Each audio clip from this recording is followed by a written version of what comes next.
Welcome to season 15, episode 7 of the Young Hearts Run Free podcast. My name is John Cassidy. His name is Stephen Watt. How are you doing, Stephen? I'm okay, John. Thank you very much. How are you? I am good and looking forward to a debrief of the Schneider Paris 2026 marathon that took place. But first of all, it would be remiss of us not to mention a bit of a tragedy that happened in the Highlands of Scotland this week. Today, actually, day of recording, isn't it? That David Parrish, unfortunately, was found. His body was found in the Cape Wrath Trail. Yeah, absolutely.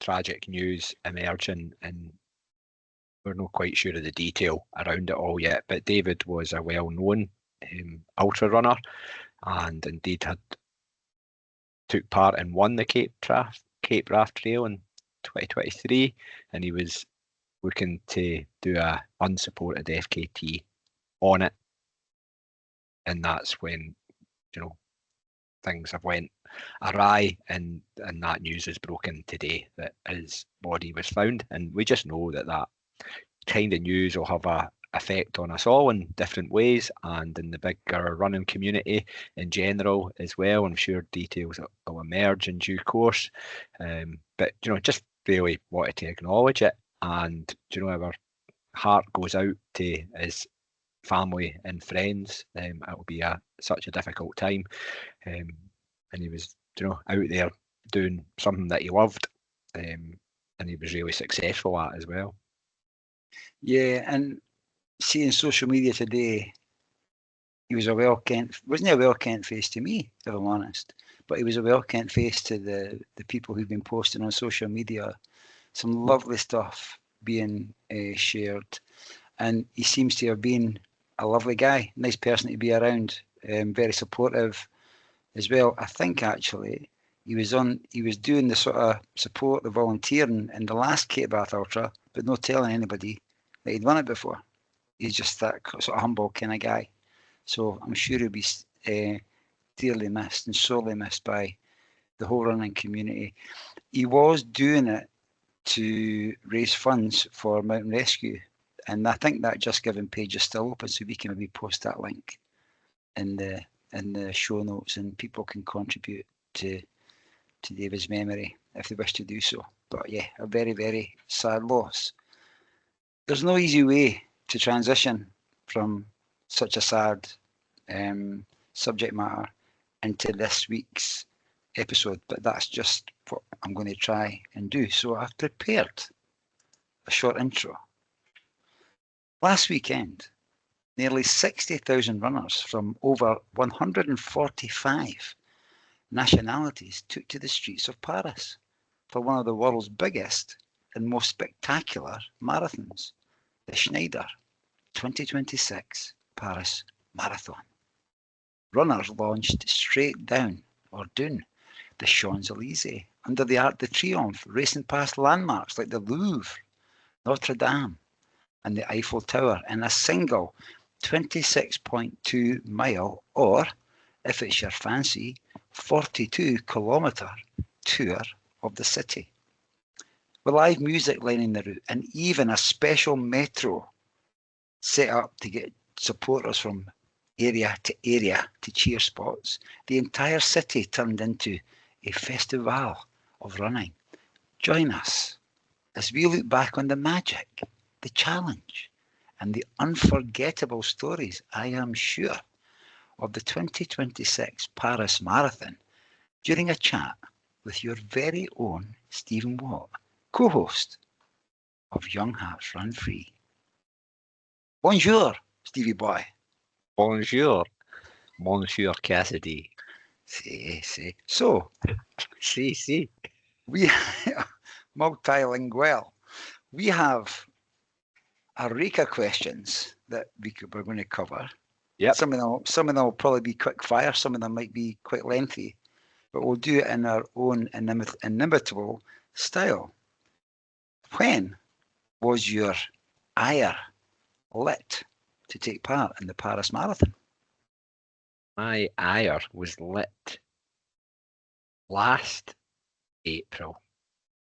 Hmm. in the 2025 edition of the Paris Marathon when my wife Fiona took part in it, as well as a good pal, John Gasparini. And they came back with raving reports of how good a race it was. And I thought to myself, that sounds like it's for me. And you've taken part in many marathons, international. Mm. And Paris is one. I do remember now, it's coming back to me. You spoke about Fiona and the cobbles of Paris. Yeah, More than that later. we'll get to that. We'll get to that. How did the Paris Marathon? Now, we are speaking to somebody with a 6-star medal who's done the world majors, completed them. We're not going to speak about Japan. Maybe we can if you want to bring in a wee bit. But you've done all the majors. You've also done a lot of other ones that are not majors, like Garda. You've been there and done that. So how did Paris compare? I think Paris, I'm surprised it's no a world marathon major. Given where it is and the given where it is, given the size and visibility of the event in terms of on the world stage, the level of elite runners it attracts, you said 145 nations represented on the start line. I think it's the biggest marathon in the world, or it maybe trades places a little bit. That's what they tend to do. So we were actually having that same debate between myself, Jerry Healy, and Paul Stoddart, who also took part and travelled with us, saying, well, I wonder why this isn't already a major or isn't being considered to be one of the extra ones, or Sydney, and they're talking about Shanghai and Cape Town.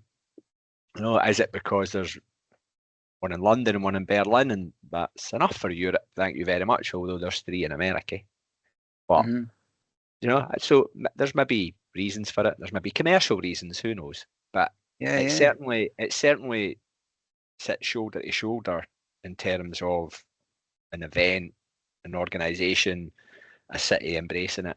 It sits up there with the World Marathon Majors. Okay. You mentioned Jerry and Paul. I'm assuming they weren't just along for the ride. They were running as well. Oh yes, they were running. Good. The organisation. Let's do that, man. Because whenever you go to a marathon, there's the expo, there's a pickup of your bib number. How was it seamless? How was that? Because we've experienced both the good and the bad. Berlin was a fucking nightmare. Getting your number away at that airport, away at the tune. Whereas London's like a well-oiled machine. That's been my experience. How was Paris? I'd say it was more in line with London, maybe not quite as polished, in terms of the whole process and stuff like that. It was at a big expo centre, reasonably accessible. We got in on Friday late afternoon, so we just ended up going straight to expo from airport to get that bit of race admin done and out of the way type thing. And for the fact that there were 60,000 people, it didn't seem overly busy. There was no queue in. There was ample amount of desks for registering. Signage was all good. It wasn't a rabble. Aye. Good. Transport good there and back? Paris is pretty good for transport, eh? It is when you're divvying up an Uber between 3 of you. Ah, see, okay, right. And that inevitable traffic that Paris is well kent for. You hit that a bit, but it seemed that logistics meant that we needed to get to the expo pretty sharp before it closed, and we would be maybe in danger of no making that, because it was almost like we flew into Charles de Gaulle, which is northeast. The expo was southwest of Paris, so almost like in a diagonal line with the sort of metropolis in between. So we decided to make it as easy for ourselves as possible, and that's aye. Okay, cool. How far were your digs for the start? Maybe about 5 miles. And was there shuttle buses or was it transport? Uber again. Okay. Okay. But because it was one of these ones where it wasn't that much more. No, and it was easier, hassle-free, rather than get on a crammed train. So it's almost like check us zooting about on Ubers. We did use the undergrounds and tubes. It's just at the moments where we needed to, we just used Uber, and it made life easier because it picked us up for the door of the hotel and took us to in about 100 meters of where we needed to go and do our drop bag. As close as you can get to. Aye, that makes sense. That makes sense. Less steps, less fannying about. On that, right? Is it Chicago? Chicago. They've got that. It is, because everybody gets a bonnet, don't they? And they do like a 5K or a 10K the day before. It's like a wee warm-up. Do Paris have that sort of thing on the go as well? I don't think so. I wasn't aware of anything like a shakeout run or anything on the Saturday. So, well, how was your Saturday? Saturday was quite relaxed. We kind of made a bit of a pledge to try and not be on our feet too much. Lessons learned and stuff, so we ended up out for Scran in the morning. Stoddy and Jerry went away for a run. I didn't. I'll get on to why later. And then St Johnstone game was on in the afternoon, and that was my star attraction. Of course, definitely. And I think it was was it a 5-star performance from St Johnstone Saturday? 4-star anyway. 4-star. Okay. Okay, that's cool. So let's talk about pre-build-up. That's set the scene for when the interest started and a bit about logistics and stuff. Training block. Yep. So before I even go there, we know you're married to a coach. Yep. But are you coached for running? No, I'm not coached. Okay. Cool. Just wanted to clarify that. I've obviously been coached in the past, as we've spoken about on the podcast, but for this training block, nah. Okay, so I do take advice from my living coach. Yeah, that's cool. Why wouldn't you? So, talk us through your training block, your preparation. So keeping in mind, we said we wouldn't mention Japan and Tokyo, but let's just use that as a wee bit of a bookend at the far side, because that was just over a year ago, and that was the last marathon that I took part in. In fact, that was the last time that I pinned a race number on as well. And quite a lot happened personally for me during the last year and a half, and running became much more of a thing that I did for my mental health, bit of coping mechanism, and I kind of always kept up my consistency, but I just let myself meander into running for other reasons, not for the sake of it, for other reasons, more important reasons. So it was probably part of that, I'd say maybe September-ish decision to say, right, I need maybe September, October that we signed up to do Paris, to kind of break out of that wee bit of it could have went into a wee bit of before you can it. You've been in that sort of, been doing that for 2 years, and it becomes quite comfy because anyway, you'll know what I mean, John. So running was as important as it always is, but for other reasons. And I kind of says, okay, right, from November, I can't remember if I was away on holiday in October or something like that. There's usually one last hurrah. Holidays.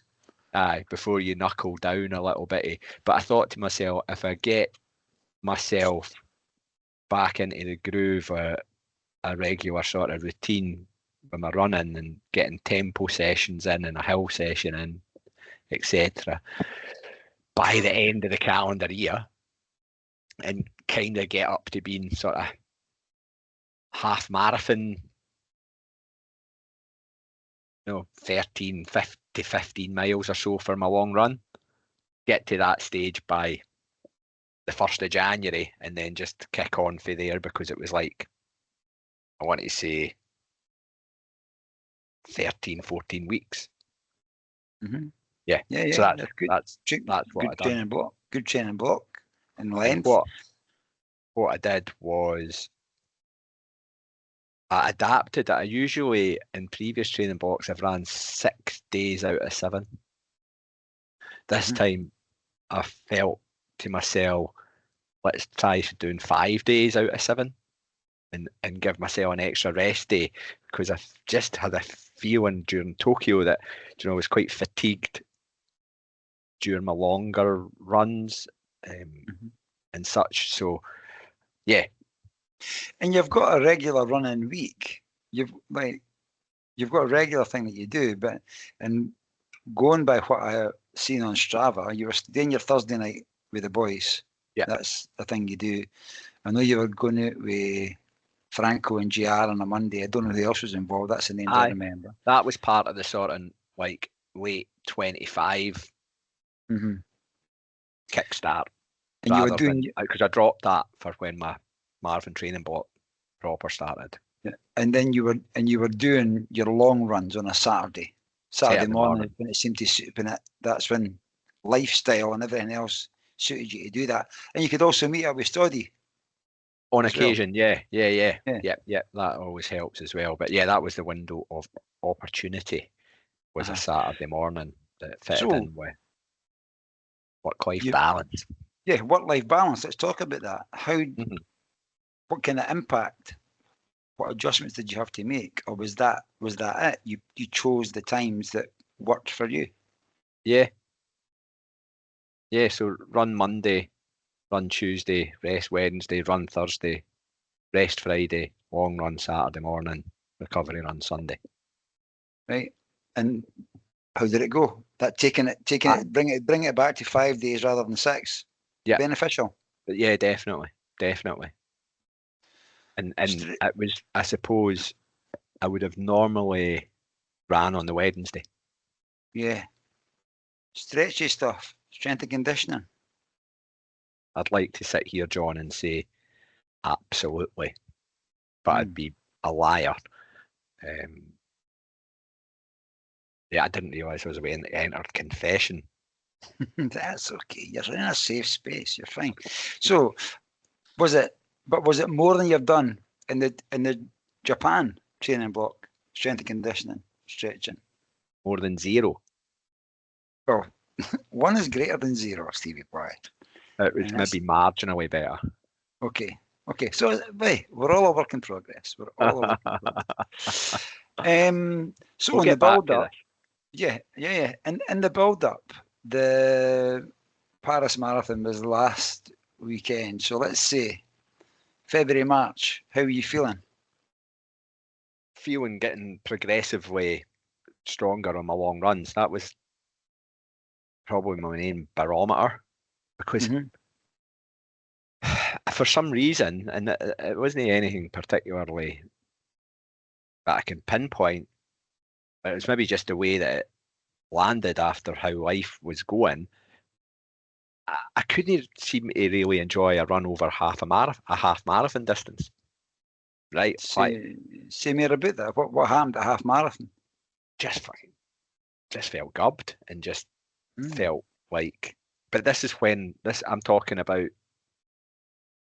post Tokyo. Yeah. So that fatigue.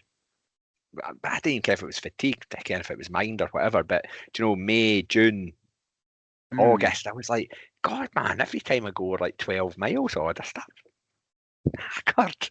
I'm like, and then you're starting to put it in your age. I turned 50 last year. Yeah. You start to say, like, wait a minute, is this just the advance in years? What's going on here? And try not to think about it too much. But I was quite happy as I was progressing through January and February that things were coming back. Good. Yeah, aye. Well, And you were, my interpretation of what I've seen on Strava, you were being consistent, and you're being, well, consistency was there, but also the times you were hitting, the long runs looked to be, from my distance, very successful long runs, all going in the right direction. Yeah, definitely. And what I did, I'm actually just looking back at my training log just now. So for the start of January, I did that 5 session a week on the Monday, Tuesday, Thursday, Saturday, Sunday. I did that for 5, 6, 7, 8, 9, 10, 11, 12. I did it for 11 weeks, and then something happened on my 12th week. Yeah. But we missing a session and making a beautiful, nice pattern on my training log and feeling quite accomplished. And crucially, moving my long run up from 15 miles on the first week in January, and I just added a mile a week on. So, okay, and I shifted that up to 24 miles, which is ideal for preparation for doing the 26.2. Yep. So, what happened in week 12? Week 12, which would have been like, I'm just looking at it. Week 12 would have been 3-4 weeks out for race day. So during that week, I felt a twinge in my hamstring, and I tried to run through it, but the twinge wouldn't go away, and it became more of a twinge and more of a sort of throb in my right hamstring. So I decided I did a 24-mile long run 4 weeks out, right? It went really well. I was happy with that. And it was during the week after that something went awry. Can't pinpoint what. I didn't tear my hamstring. I did. This is a familiar feeling for me. Okay. So I tried to run. I ran that week, and I was like, oh, it's maybe going away. And I thought, right, I'll go. I'd scheduled in like a 3 weeks out. I'd scheduled in a half marathon at sort of half marathon pace, and I did that, and I did it all right. I was quite happy. It was like, all right, that wasn't too bad. I wasn't feeling my hamstring too much. But the week after, so my hamstring was loud. But all the time, or when you were running the week after, or just all the time? It was one of those ends where I think, that time when you're absolutely amplified with your senses, and you're getting feedback for everything, and you're lying in bed, and you're just feeling the throb or the twinge or the tingle, and it was just radiating from my right hamstring much. And I tried to run during that week, and I was like, right, where's my pain level at between scale of 1 to 10? Is it going above 5? And it was okay when I was running easy paced, but if I tried to run fast, it was going above what would be acceptable. So I decided at that point to wrap myself in cotton wool. Yeah, and you hit the bike, you hit the gym, doing that sort of non-load bearing stuff as well. Yeah.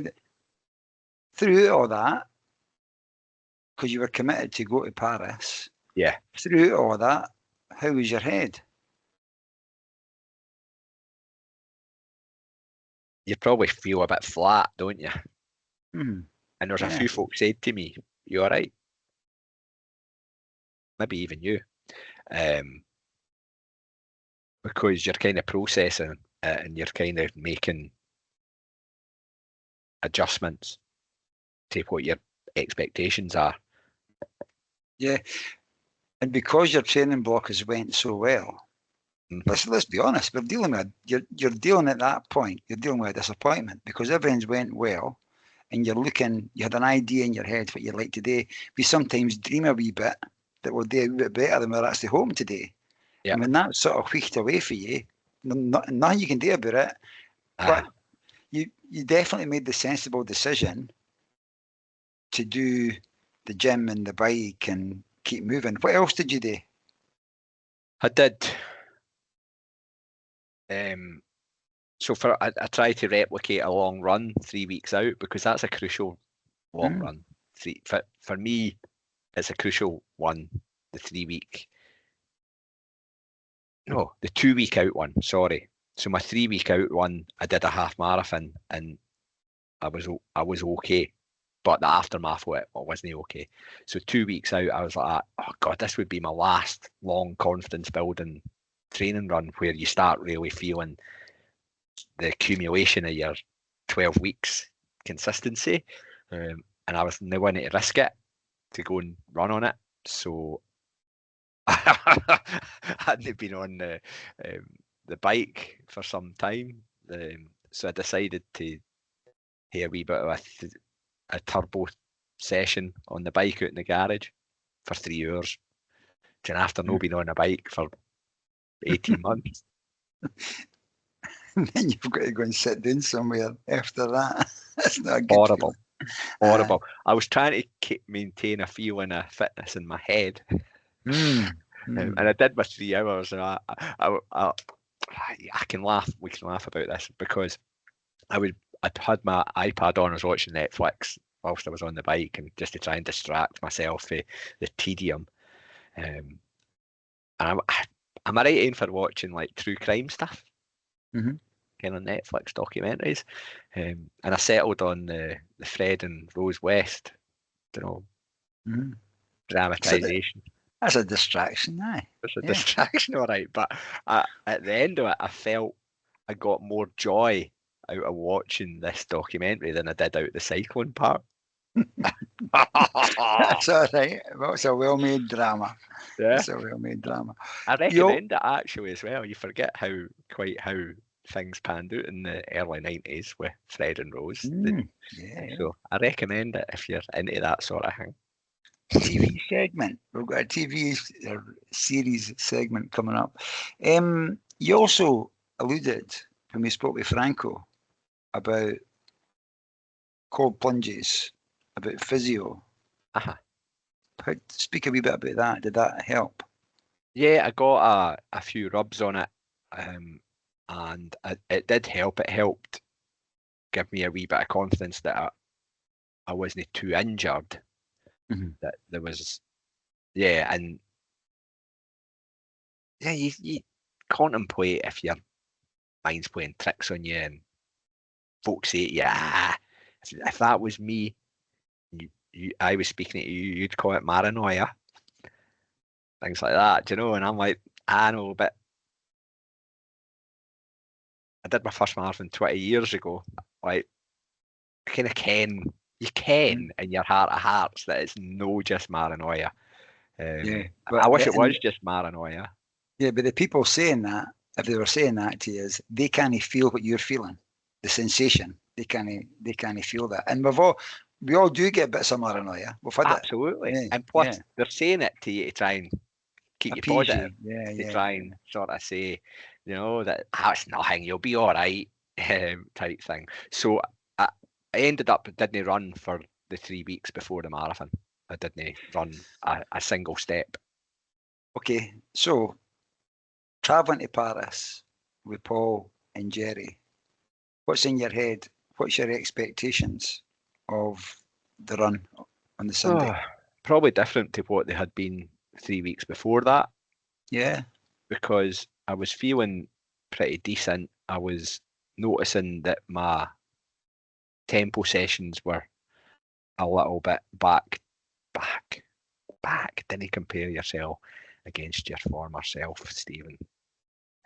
My tempo sessions were on the upward trend in terms of both me feeling comfortable running at a higher pace and, looking at the stats, better in terms of, sustaining mile reps or doing a tempo 5K and seeing my time chiseled down again and all that. So I was like, I'm doing all right here.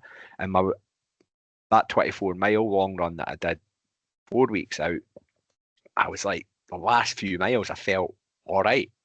I wasn't Yeah, in, yeah. wasn't in survival mode. I felt, actually, I And was that's a able to sign, put the fit down a wee bit in the last few miles.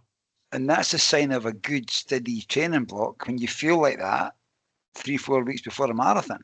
Aye. You know, So I you're was feeling like that. thinking, magic. I'll get a good Yeah, taper in here, and it's the taper when everything starts stacking up, all those gains start stacking up, and then you introduce a bit of rest and a bit of recovery and a good sleep and all that jazz, good eating, good hydration, and yeah. then come race day. Yeah, but I was 2 weeks out, and my training readiness on my Strava was at 100. Ah, okay. So well, again, proof that the training block's been spot on. You know? Peaking. Again, you're Yeah. peaking, Stephen. Hope race day is soon, son. And you're Mm. like, oh, it's another 2 weeks away. I Yeah, need to yeah, press pause on that. And by going to the gym and going on the bike and going on the cross trainer, I was trying to somehow replicate running effort. You can't, John. No, it's a different thing, different discipline altogether. It's a Yeah, different part of the engine, isn't it? That you're working in. definitely. Nothing that actually replaces it. It substitutes it a little bit, doesn't it? Mm. Replace it for Yeah, me. yeah, yeah, yeah. Okay, let's move on to the streets of Paris. But you were running for a charity we've spoke about a number of times, the Root Spinal Trust. Yeah, But about that, and we'll put that link in the show notes as well, actually.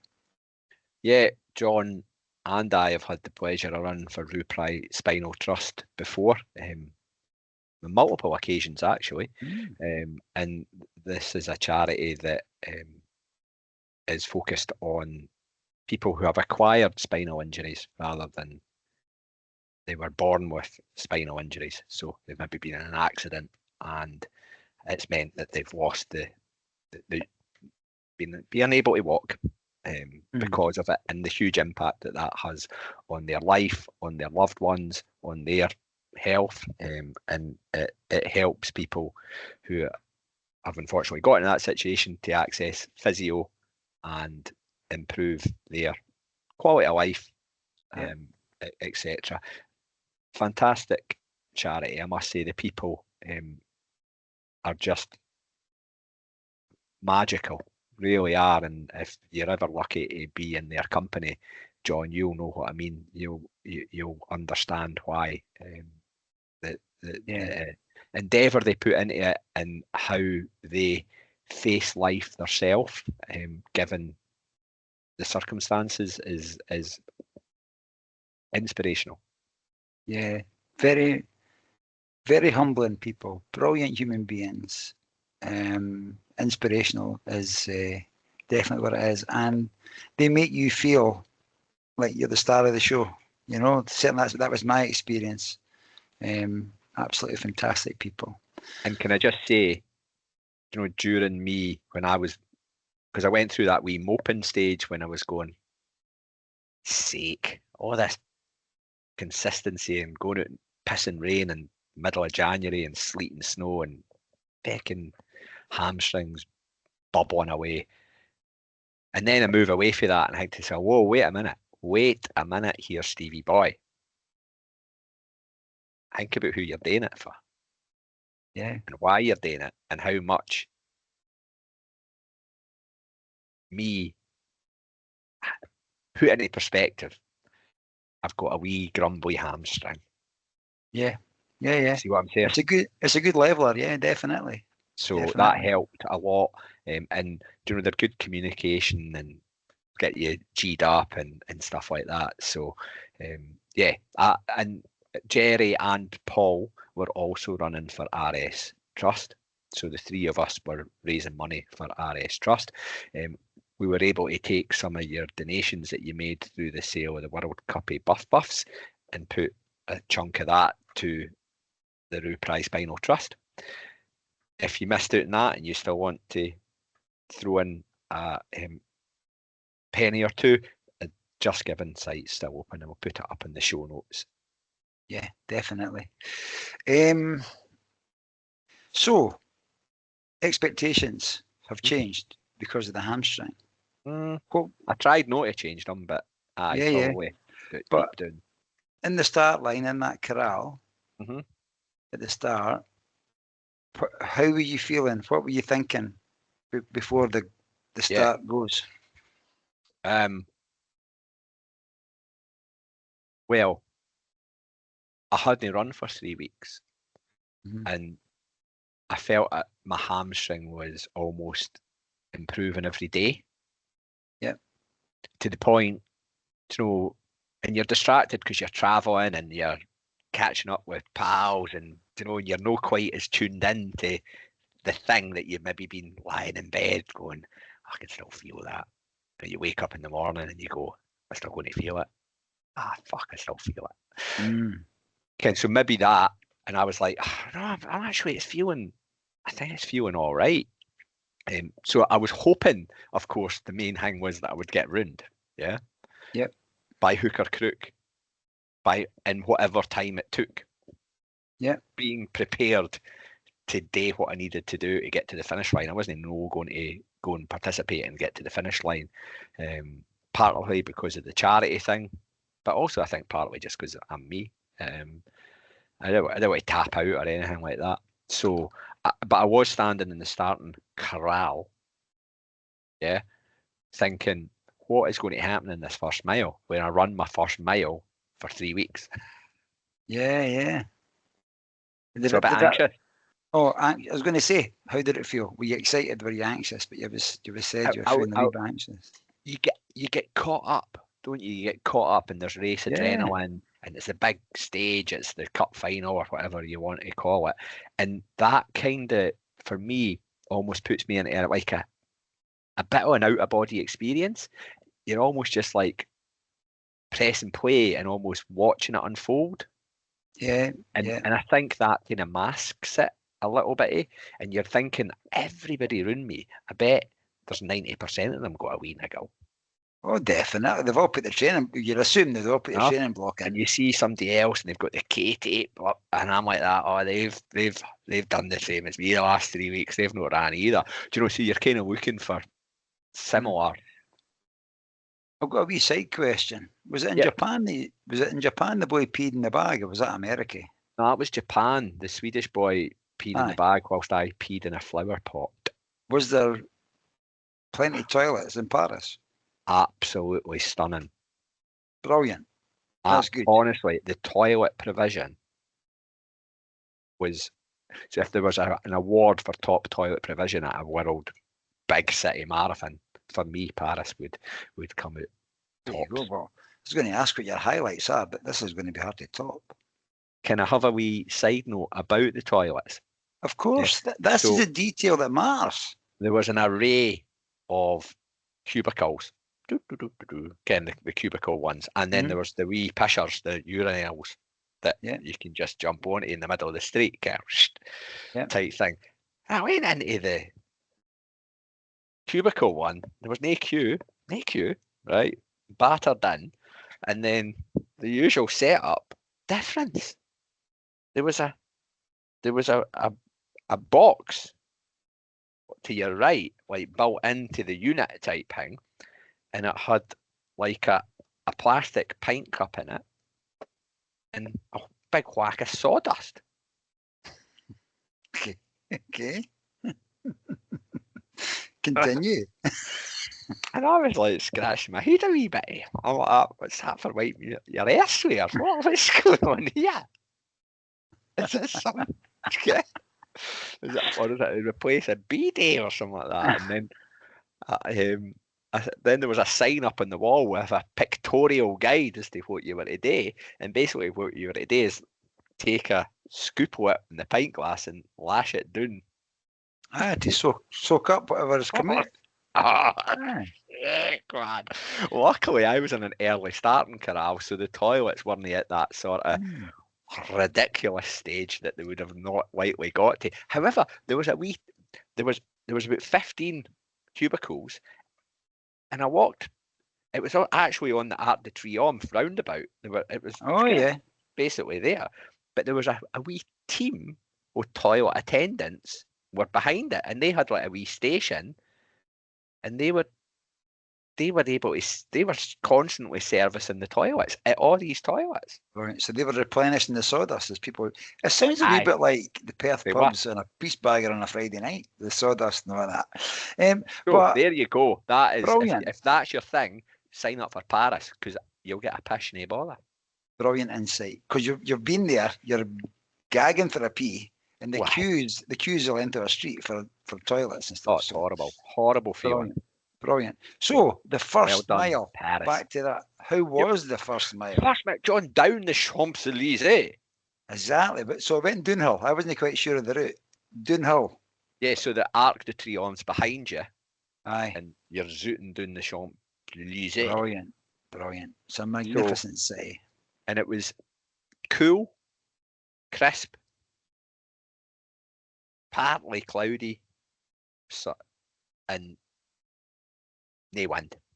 Good running weather. Oh, the best, by the way. Mm. The best running weather I've ran in. It was magic. No complaints. Did that weather last the length of the marathon? Because sometimes it can go up. It went up because it was like 4 degrees feels like 3 type thing, and we ran. You ran basically west out east to Paris, and you run round this big park. Okay. Which is about 4 miles worth of it is in a park that feels quite tranquil. And when you went in the park, you could see your breath because it wasn't built up in the city. You could see your breath. That would have been at like, I don't know, 9, half 9. So it's still quite cool. So on that, the Paris Marathon route, and because sometimes in cities they have wee out and backs and all that sort of carry on. How was the route in Paris? The route was really good. Really impressed with the route. There was a couple of wee nooks and crannies to obviously make up the distance a wee bit, but it was done well because it was maybe up and round a big roundabout and back down again, and maybe the roundabout had like a big fucking statue or something in it, so it felt like you were going there for a reason that wasn't just to add miles. Not just going up and doing a line of traffic cones. No, nothing like it. Okay. And it was good. It's really pretty, and I ran past some things that I recognised. Eiffel Tower's no quite difficult to recognise. But then I seen a race photo and I was running past the Louvre, and I can't remember seeing it when I was running. Focused, man. Focused. It was quite near the start, so you're kind of. I think I was more tuned into. Hammy, all right. Yeah, exactly that. I could feel it, by the way, in the first mile. I could feel my hammy. It was there. I had 2 painkillers in my hand. For how long? 5 miles. Right. Okay. So that then sees you through to the end. But good. Sees you through to the end. Right. What was your favourite part of the race? Good question. I quite enjoyed that wee park segment, I must say, because it felt a little bit different for other city marathons that I've done. And there wasn't much in the way of crowds or anything in the park. So 60,000 runners, nearly 60,000 runners. Did you feel crammed in? Because they've got big wide streets in Paris, haven't they? No, because they stagger the starts over all morning. So it's no mass start. So you're going in waves. Yep. So like Jerry and Paul, they were away at 8 o'clock. I was away at 20 past 8. And then the next thing after me was 8:40. And then and they done it in such a way that they didn't even release all that wave at one time. You went away at sort of 90-second intervals, and then they got like another 1,000 folk forward, and then they went away. So brilliant. At no point in time did I feel hemmed in or as if I needed to LB somebody. Again, it sounds like another tick for the logistical team. The Schneiders, they've done that. Brilliant. The park was, you're saying that's to be one of your favourite bits? Yeah, park, and there was another favourite bit as well, actually, John, because you come out of the park and there's a wee hill that I remember grafting up, and it was maybe about 10 miles, and I was trying to do that sort of body check thing. Yep.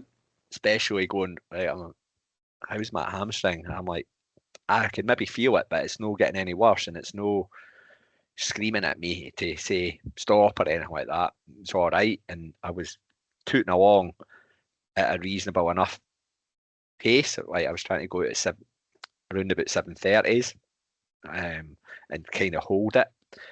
But then you come back in towards the centre of Paris, and eventually you turn and run along the Seine on the north bank. I'm sure that's got a French name like La Rive Droite or La Rive Gouache. Is it no the left and right bank? Anyway, it's the north bank, and you run for, I'd say, 6-7 miles along the River Seine, and that's where, Notre Dame. Yep. There, you can see the Eiffel Tower in the distance, and as a visual treat. Fiona said to me, "Remember, look up and take it all in at that stage because it's really stunning," and it was. It's an amazing city for architecture. They love a statue and they love a grand building, and it's just phenomenal, man. I remember I've never ran the Paris Marathon, but I've visited Paris, and it's just absolutely stunning. So that's another brilliant bit. Sorry, when you go. So this bit is fine, and then you pass the Eiffel Tower on your left, and if you know Paris, that's on over the other side of the river. And then just after that, it started going into a tunnel, kind of like a road tunnel. Mm-hmm. And I was like, it'll just be for 150 meters or something like that. It was the best part of a mile. Okay. Aye. And it was all graffitied and all thing, but done in a good way, Ken. Good. Aye. Yeah. And about maybe 250, 300 meters into it, all lights and music starts appearing. And it was like techno music and stuff, like rousing. And it was quite it felt quite trippy. At what stage was that, distance-wise? I'd say that was about 16, 17 miles. Right, okay. Round about then. And at that stage, I was still feeling all right. Yeah. I was feeling all right. That's the question. That's my next question. Hamstring apart, concerns for hamstring apart. How was the other 85% of your body? Weirdly, my quads were really sore, which is something that I've never really had any particular feeling of before. But my quads felt like rock hard. Like, is that because you've been battering that bike? I've not got a clue. I mean, I did ease off battering the bike and stuff like that. Do you know, I did a couple of days rest, and I think I did a dead easy cycle on the Wednesday and nothing on Thursday, Friday, Saturday, and that's why I didn't join Jerry and Paul on Saturday morning for their shakeout and stuff. So, but my quad, it just felt like in my head I was saying this is because I've no run for 3 weeks, and my quads are out of condition. This is the thing as well, though, that you're running, but you're also processing all this stuff in your brain. Yeah. So was there any moment, any time, getting towards the end of a marathon is always challenging, 20 miles plus. What they say, that's the 3 10s, don't they? First 10, second 10, then a 10K to the finish. Mm-hmm. How did your last 6 miles feel? Aye. Talk to me. That's when things took a wee bit of downturn.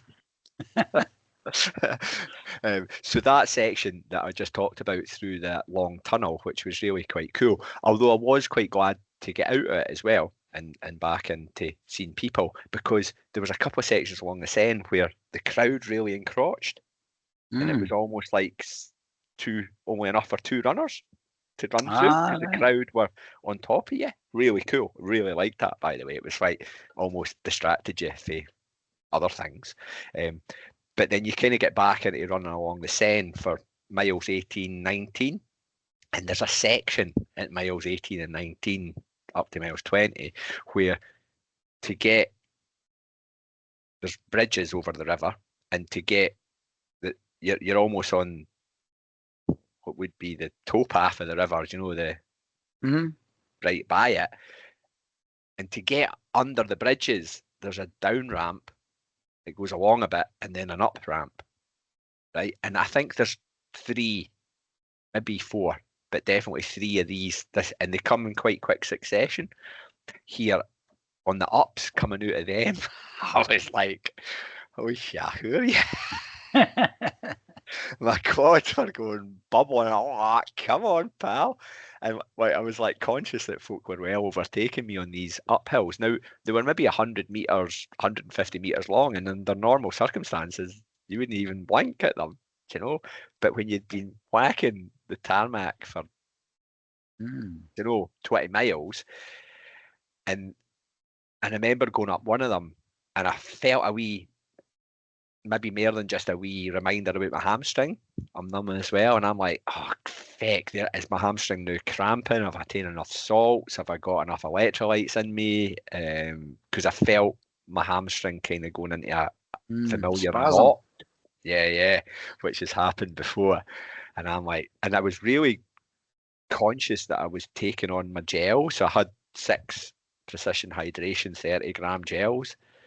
And I started fully carved up, and then I was like, right, set my watch, and I took one at 35 minutes. I took one at 1 hour and 5 minutes, 1 hour and 35, 2 hours 5, 2:35. I took all my thingy, so I was, because sometimes I've let that slip before. Yep. But I was trying to get everything in my favour, so it was all right on that front. But aye, your analogy there, it felt like a good 20-mile run, followed by a pretty fucking horrible 10K. I'm with you, man. I know what you mean. So, and was it your hamstring that was causing that? Or was it a mix of the hamstring, the quads, and other stuff? I think you've got it. I think it was, I was maybe starting to think to myself, I'll need to protect my hamstring. My quads were louping. There's a good word. That's right? A good word, aye. Louping. And I was generally just fucked as well, if I'm dead honest. But feeling tired but good to go that last 6 miles? Aye. Yeah. No, I was never, I was never shit quitting or anything like that. But aye, John, I've spoken to this before. When I get to about 23 miles in a marathon, that's quite a significant point for me, because that's when I then use the lure of the finish line to completely distract my brain. So I looked back at my times and I was like, I can see me toiling there's almost this dead period in a marathon, mile 21, mile 22, mile 23, where you're not quite close enough to the finish to feel it, but you're far enough into the race to actually fucking feel it. Yeah. And it's almost like I was looking for that lasso of the finish line to get to me, so it would drag me in, and your whole mindset changes. But it was in another park. At the end, towards the end, mile 22, mile 23, I apparently ran past Roland Garros, the tennis place. I didn't see that. Okay. But then I looked at the map and I was like, oh, that's right, I would have there. quite liked that. But by then I was feeling a wee bit in the pain cave, to be honest. But I got to mile 23 or 23.2 actually, and then I play this game where I try and no look at my watch and try and pass away 30 segments of 0.1 miles. Yeah. Does that make sense? Yeah. And I count down from 30 to 0. And I'll go right, come on, didn't look at your watch. 27. Okay. Right, come on, you've got 27 mere 0.1s to do. Yeah. Were you aware? Was time in your head at all? I didn't. I looked at my watch at halfway and it came up 1 hour 38, I want to say. Right, okay. Right. Okay. I didn't look at my watch until the finish line after that. I could see my splits because I had my watch on, and I was trying to keep things under 8-minute miles, and you can see where I went my first mile. Yeah. I did an 8:04 or something like that. At 19. Aye, but then you're back to 7:45, and then I didn't think I was back to 7:45. I think there was a GPS glitch at that point, and I can even see it in my route. I can see it in my Strava trail. It doubles back on itself when I was going under one of the bridges. And at that point, my watch miles were clicking off round about the right moment, even though it was in kilometres and I was in miles. I was like that. Well, there's 30 kilometres. I ken that's 18.6 miles, you know. And I was like, oh, my watch is pretty bang on. But something happened around about that 7:45 minute mile. Okay. Whereas I think that was more like an 8:15 in reality. Mm-hmm. And then the reason I'm asking about timings, because you love a photo finish, and your chip time was 3:29:29. So I was wondering if that 3:30 was in your head at all. No, it was in the back of my mind, but it was fair to look at my watch. Aye, I get that. So I just didn't bother. I disconnected with it and said to myself, I'm going to get to the finish. And probably on Wednesday, if you tell me I was going to get to the finish without having to walk or feel hamstring pain that was horrible, I would have bitten your hand off for it. So I'm just going to turn that finishing corner and see if there was anything left in the tank. Talk to us about the finish. The finish was brilliant. When the arch comes into view. No, before that, because that park that I was on about was another wee uphill, and you can see it on the elevation chart. It's an uphill finish, Paris Marathon, but it looks a hell of a lot more marked on an elevation chart than it is in reality. In reality, it's just a bit of a slope. It's no hill, right? But then there's a wee downhill, and you can see the downhill in front of you for about maybe 500 meters, and they put this series of video boards at the side that said 500 meters to go on them as you got closer. But it felt like the way arrows were pointing, it felt like a boost in Mario Kart. Japan again. Sorry, that trick we said not to. And I seen that, and the crowds by then are really encroaching on the course, and the barriers at the side have like a sloped wooden or plastic. So it's like a big funnel. Aye, and it says Schneider on it, whatever, on the thingy. But the crowd are battering them, them. Like the end of UTMB. You see them doing that UTMB. Aye, sensory overload type stuff, do you know? And it really gets you overwhelmed in a good way at that stage. Some people would maybe not like it, and I was like, I fucking need this because I've just ran a 9-minute mile. Right, and I'm toiling. And it lifted me for the last, I don't know, best part of half a mile, I'd say, because I can see that I finished with like a 7:30 or something like that, you know. And then you hit cobbles. Yes. There's a series of cobbles bits. I didn't think they were that bad at all. I think Fiona was making the most of it. Okay. Okay. And then that feeling of crossing a line. I think there's numbers, isn't there, about there's only some percentage of the world's population will run a marathon in their lifetime. How many marathons have you done? Do you know? I've not counted them. It's got to be double digits. Oh, aye, comfortably. Aye, 25 or 30, I don't know. So, but that feeling of it being done, how was it in Paris? Oh, yeah, just that usual, God, there's the finish line, and it comes upon you really quickly eventually, even though it feels like it takes forever to come. But when it comes, you're actually, I could really milk that feeling of, you know, the last 200 meters, and there's a carpet over the cobbles. That's what I was going to say, to make it nice, smooth run. And I can see from my photos and everything, I was looking forward to seeing the finish line. And I crossed the finish line quite chuffed, and I felt a wee bit teary, as I do, as a lot of people do. And I was just really pleased to have got to the finish. And brilliant.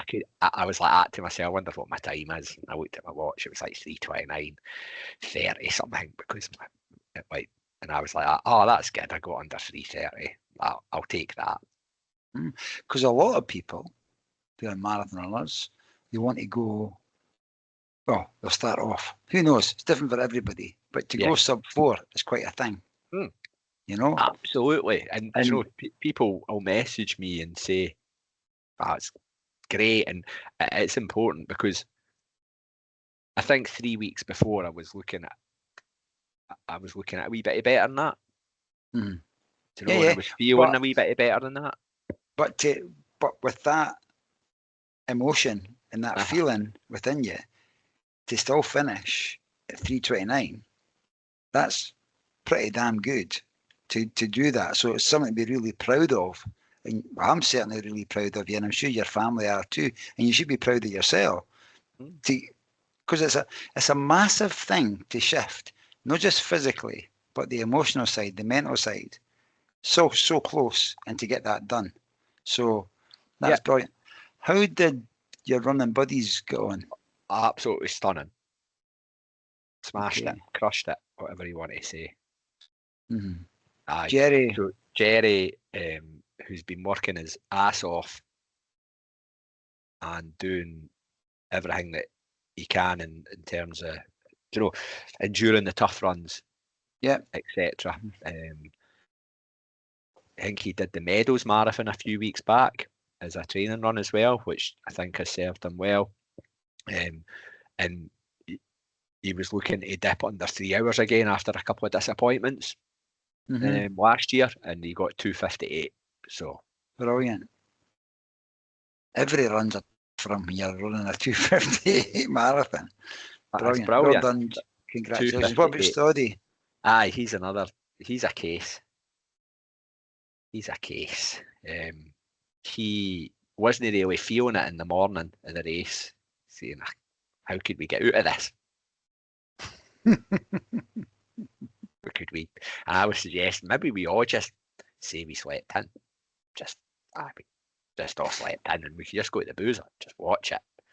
Uber never turned up, mate. So exactly. What can you do? We're at that stage. So he was like, I can't be arsed with this. 2:54. Brilliant. But he's put the shift in as well, man. He's looking really trim. You know, he's looking really well. He has lost considering he wasn't big in the first place. Aye, exactly. He's lost a bit of weight. I was like, to the point of, Ken, my ma would be saying, "You all right? You all right, son? You eat enough?" He was 11 seconds off his PB. His PB was in Chicago with me 3 years ago almost. He didn't think he thought that those days were past him, if you know what I mean. Yeah, brilliant. Phenomenal running. Absolutely. Again, I used inspiring about the RS Trust, but trust me, that's just, for me, that is also inspiring stuff, the times that Jerry and Paul put in. Definitely. Well done, guys. Congratulations to you. But you mentioned RST again. There's normally, well, my experience is, there's a wee RST after party sometimes. There is. Was that happening in Paris? Absolutely. We partook in the RST after party in the hotel bar, and I don't know where it was, someplace in Paris. It was this nice, it was a bit too probably swanky for us, to be honest. It's like, here's the riffraff. Aye. But yeah, we headed there and we saw Marianne and Andy and all the crew, Paddy, Feast, and familiar faces, and they remember you for the last time you met them, and you good people, man. And there was, I think they raised, between all the runners there was maybe 14 of us, well into the 20,000s, you know, awesome. 23,000 pound raised for the charity, which is, you know, they said what it would do, you know, and it gives you that grounding as well. But they're also just really good folk and really good company, and everybody who runs for them seems to be on that same vibe. There's almost like there's no interview process, but they seem to pick good folk. Aye. To put their colours on and run in their and to do their thing. And so there was a lassie, Amanda, and our other half, Nick, and Amanda had met Fiona last year at the RS. Lovely. Party. So she was like, you're Fiona's husband, and there was just loads of wee connections and people that I'd met before down in London and stuff. So it was really, really nice, and just makes it kind of all worthwhile. Plus, you're kind of kicking back and having a few beers, to be honest, and that's Exactly. everybody's in that. Yes, we're done. Celebratory mode. And speak to me about your attire. Is it a nice T-shirt? Just wearing? now, Yes. I've got my my race medal. Very shiny medal. Do you know what that means, that medal? No, we had that discussion and we made it up. Okay. As to what it means. I can't remember what it was, or it's not repeatable. And yeah, it's made from recycled materials, and it's designed by some dude called Brilliant. Erwan Buralak. Big Erwan, aye. Big Erwan, aye. I've got his albums. So, and I've got to say, the T-shirt looks remarkably Italian, the way it's done. But I know it's the same colours. When I seen it at first, I thought, that looks very Italian. It's very nice. Yeah, it's nice. It's not got the year on it. Ah, okay. So I don't think they'll be of the thing where they'll give last year's T-shirts out next year because they're all different designs. But no, that's an Edinburgh thing. And it's 42.195 kilometre. I'm still not a fan of that. Nah, me neither. But... So it was really nice race swag. Good. A couple of observations, John. From somebody who's just ran the Paris Marathon. It was quite a talking point. The water stop situation pre-marathon. Bring your own cup. Yeah, no cups or bottles or anything en route. Just volunteers with hoses of drinking water. Could they scoosh it right in your mouth? If you wanted to. They could scoosh it or you if you wanted to. And they did. I've seen them do that a few times, Ken. Just somebody asking, could you just give me a hose down? So that was that. But there was quite a few people actually contacted me after the marathon. And thanks for everybody who sent me a wee message, a good luck and congratulations message afterwards as well, because that is always send the message type stuff, isn't it? And it's well appreciated. But the water situation where you were encouraged and you were actually given one in your race bag at Expo, one of those collapsible plastic cups, the ones that you aren't allowed to take to Lakeland, that you could. Well, I just shoved one of them in my race belt. But I decided to, and I've done it before, just carry a 500ml soft flask. So in the start line, my 500ml soft flask was full precision hydration. And then I just unscrewed the cap and got the volunteer to scoosh water in it, and it was quite high pressure water, so it wasn't a case of you were standing there going, "Can hurry up, mate." They basically pressed like the button on their scoosher, and it was like job done. Jet. Yeah. So it maybe wouldn't fill up full, but there was that many water stops that you never really needed it filled up full. And it was actually, here's the kicker, it was better. It was better because there was no cups or the flare. Yeah. It was just, it actually worked a hell of a lot better than I thought it would. And I'd advocate that other races should maybe emulate it. Interesting, because I've seen a lot of posts about folk not liking it, but I'm not sure how, if you were a fast runner, like I know it's relative, I know fast relative, but if you were, in the sub sort of 240, 230 zone, if that would have been an absolute pain in the butt, I'd imagine. However, they catered for them boys. They were able to pick up a water bottle that was laid out on a special table for them. Right, okay. That Jerry found. Okay. I'm just wondering though, because a lot of people, but we've spoke about this. You've got a lot of marathons under your belt, so you've got other things to compare it to, and maybe that knowledge of taking that soft flask as well. But if you went with your collapsible and boys squishing it and the water just going everywhere, you're maybe not getting a drink. Maybe no. So, but there's a technique to doing that as well that you can master. I would just be battering in my mouth. And there was a lot of people getting a cup, but I thought the soft flask thing with a wide, can know that like the Montaigne ones, it's quite small. I've got, I think, the Harrier trail running ones. They're wide, they're good. Wide. So it was just a case of, and as you run with it, it gets smaller in your hand. Eventually, I kind of drained it towards sort of mile 22, 23, and I just put my soft flask in the back of my tights. And it was fine. But I also had that Clarksville Cup there as a plan B and just in my race belt. And it weighs half a gram. It doesn't make any odds. So water, situ, no as bad as you think it could have been, because a lot was made out of that on social media. Other observation, know that many foreign runners, again you said 145 countries were represented, I felt there was about 90% of the participants were French. Okay. Aye. That's interesting as well. I didn't speak to one person on the way around. Can no even a wee quick conversation or anything. Can I often do? Yeah. But it was just, I don't know, didn't feel particularly social. Okay. That's not a bad thing, maybe. Okay.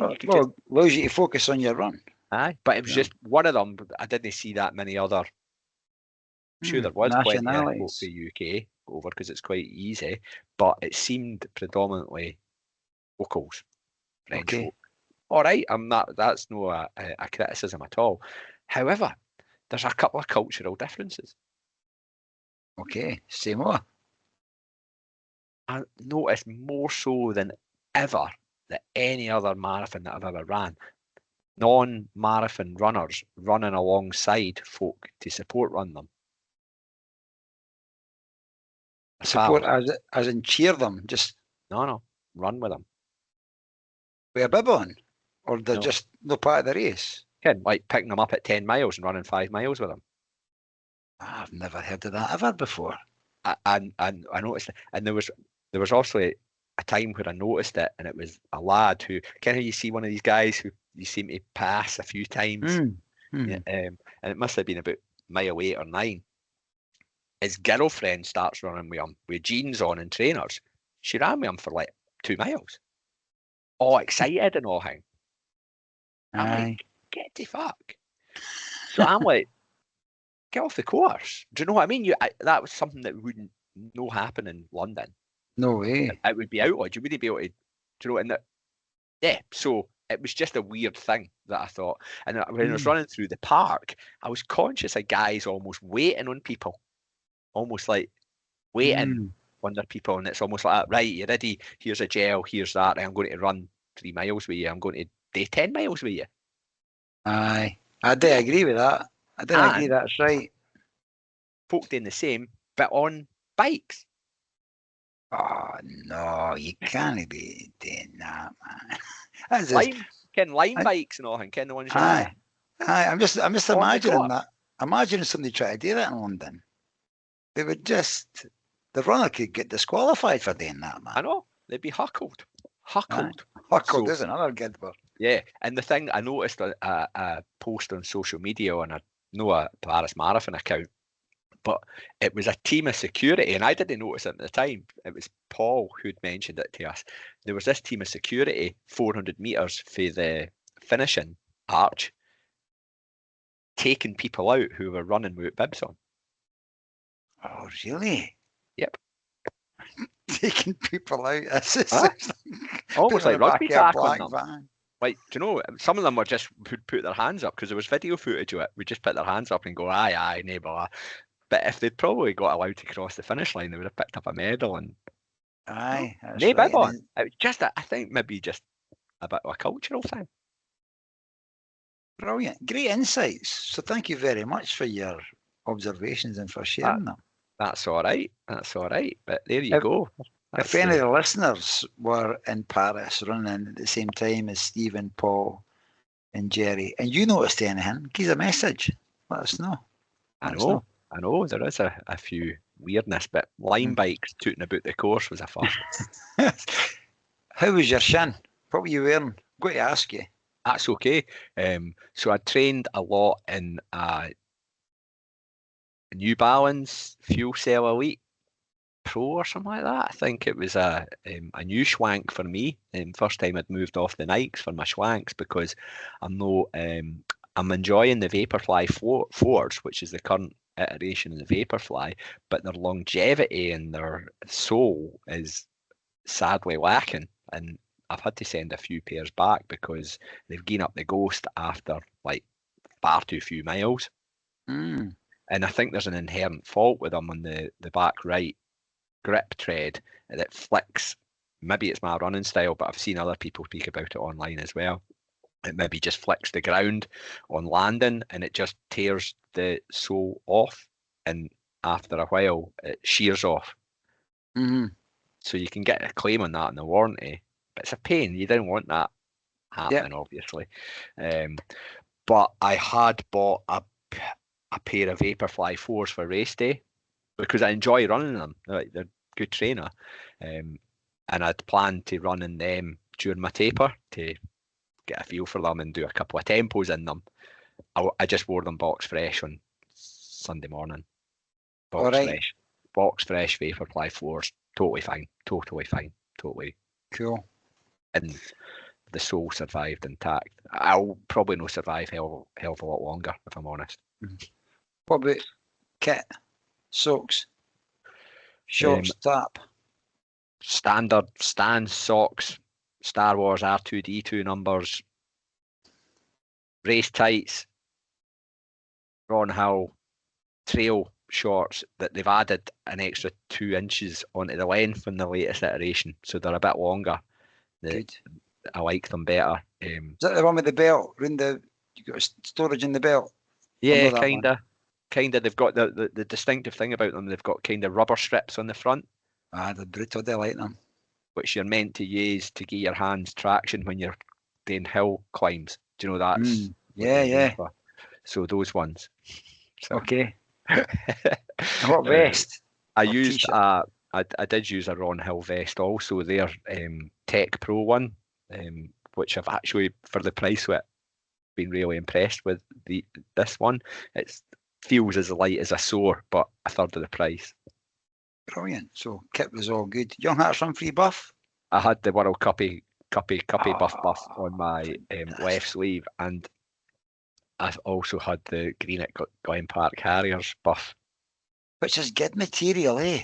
There's something about that buff. Aye. So that it stretches really long. It does. It stretches like a shitey buff, but it isn't a shitey buff. That's exactly it. And it's become one of my go-to buffs, which is... Me too. I know, and folk are like that. We wear green at Glen. I'm like that. It's like a wee comfort blanket. It feels really nice. A silky blanket for when you were a bear. So, that's brilliant. Yeah. Now, you mentioned that most of the runners were French, and you weren't speaking to them, not because they were French, it just wasn't a lot of social stuff. No. Did you have headphones on, music, podcast, or just nature? Nature. Cool. I had a wee set of earbuds in my running belt. I didn't use them. I thought about it a couple of times. I couldn't be arsed. Okay, my dexterity kind of goes in the latter stages of a marathon. So I thought about it. I thought, bugger it. I'll just get on with it. Just suck it up, buttercup. Definitely. Get it done. Do you have any pre-race rituals that you do? Getting ready? Repeatable one. Anything you're listening. Only share what you're comfy sharing. I don't know, John, actually. That's a good question. Now you've got me thinking and retracing my steps. Do eat at certain times and minutes, and if I didn't do that, so I like to have brekkie 2 hours before I start running, and then I have a banana 45 minutes before I start running. So that's a bit of a ritual. It's a ritual, yeah. Yeah. No, I don't think I do. Cool. That's it. Well, these are rituals, but getting these timings right is good for your head as much as it is for the nutrition. So that's a win-win. Yeah. And a question. I often think about marathons. You get some Harry Styles has done great things in marathons, hasn't he? Right? He's a celebrity. But if you could have any celebrity running alongside you in the Paris Marathon, who would you choose? Anybody, any celebrity, or sorry, anybody who you regard as a celebrity, who would it be? Like my dad? Can I say that? Of course you can. Of course you go, can. my dad. Brilliant.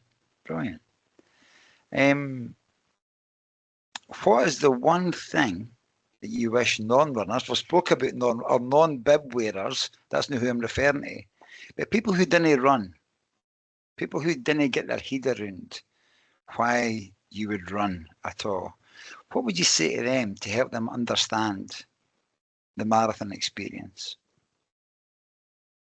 I think it's about more. It's more than running. It's so much more than running. Running's just the means to an end almost. The byproducts that come out of it are what it's all about. The community, the camaraderie, the friends that you make, the supportive elements that those friends become in other aspects that isn't all about running. We hear this time and time again, doing things with like-minded people, and that connection and that chemistry almost that's all invisible but plays a huge part in the job satisfaction almost, you know. What you've been speaking there, think of your two compadres you were away with. Mm-hmm. You never knew them 5 years ago. No. But now they're very good friends. Yeah. You know, so they're not alone in that. No. But it's funny, but Paul, who I first met Paul, Jerry had been a listener to the podcast and had been kind of on social media and all like that, and friends on Strava, become friends on Strava, and he was doing the London Marathon the same year I was and stuff like that. And so, but it was Boston that, when was that? 2022? Aye, 2022. That's when I first met Jerry and Paul in person for the first time. Okay. Yeah. See what I mean? And Paul was saying about that. He was like, oh, fucking Jerry was on about fucking, oh, we'll go. This was the Tuesday night, the day after the marathon. Oh, I said we'd go and meet this boy. He does this podcast. And Paul's like, stick your fucking podcast up your arse. Just go out. Oh, we'll go and have one pint with him, Ken. Just he's going to give me a sticker or something. Yeah. And Paul was kind of laughing about that. Me and Paul have now been on more holidays with each other than we have with our families. and intervening 4 years. Brilliant. So, Ken, Malaga a couple of times, Chicago, Tokyo, Paris. Aye, brilliant. Good guys. Good guys. So, and yeah. you mentioned running community as being a bit of a byproduct. Making friends that'll be friends for the rest of your life is a brilliant byproduct to have. So thank you for that. So let's take it to a close. We've had a couple of good potential dialect dictionary entries. Mm-hmm. Have you anything you'd like to enter into the double D? A couple of things actually. The thing about the name of the marathon, the Schneider. Right. Aye. Well, at school, if you're a Schneider, it means you're a bit of a schemer. He's a Schneidy bastard. You read that? Oh, aye, definitely. Absolutely, aye. Or a wee bit of cloak and daggerish or whatever, you know. He's a Schneidy prick. I wouldn't trust him at all. Schneidy.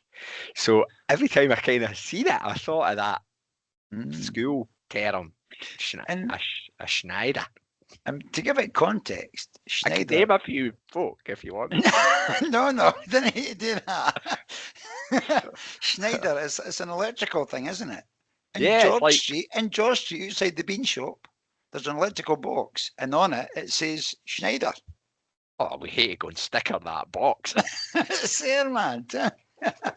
Wow, I didn't realise that.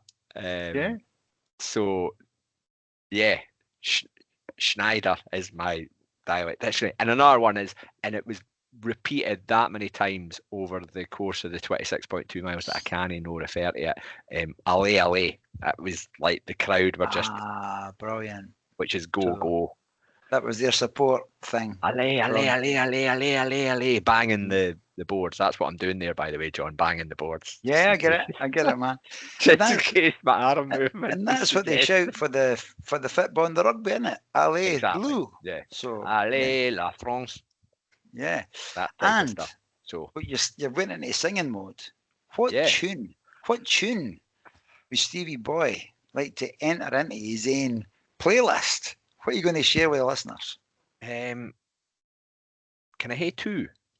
Yes, you can. So Kraftwerk. Tour de France. Yes. What a tune, man. Aye. Absolute belter. Yes.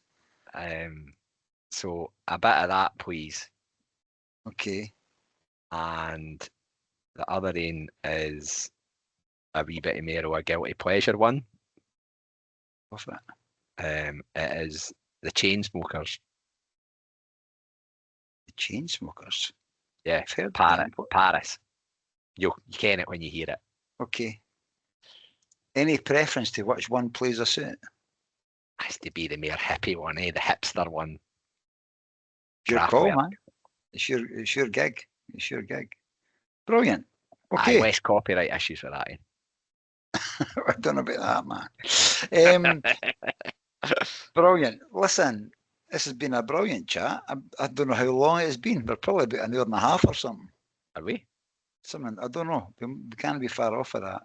But thank you so much for giving the warts and all story about your Schneider 2026 Paris Marathon from where it started, the idea to the training block to the challenges that training block presented, from being a very good training block to then giving you challenges to think about and manage. And I know that you said you weren't going to shit quit it. You were going to get round that by hook or by crook. Today in 3:29 is a fantastic achievement. So I've said it before, but you should be really, really proud of yourself. And I am certainly very proud. And I'm sure the listeners will be too. We've also you've given a heap of golden nuggets for anybody who's ever going to run the Paris Marathon in the future. You know, so it sounds like overall it's a thumbs up. Oh, 100%. Yeah. Sorry, 100%. Thank you. So get it on your list. Brilliant, Stephen. Thank you so much for sharing your thoughts, your experience, and your love for all things Paris. Au revoir, my friend. Au revoir, Mr. Monsieur Cassidy. Thank you very much. Thank you for that. I enjoyed it.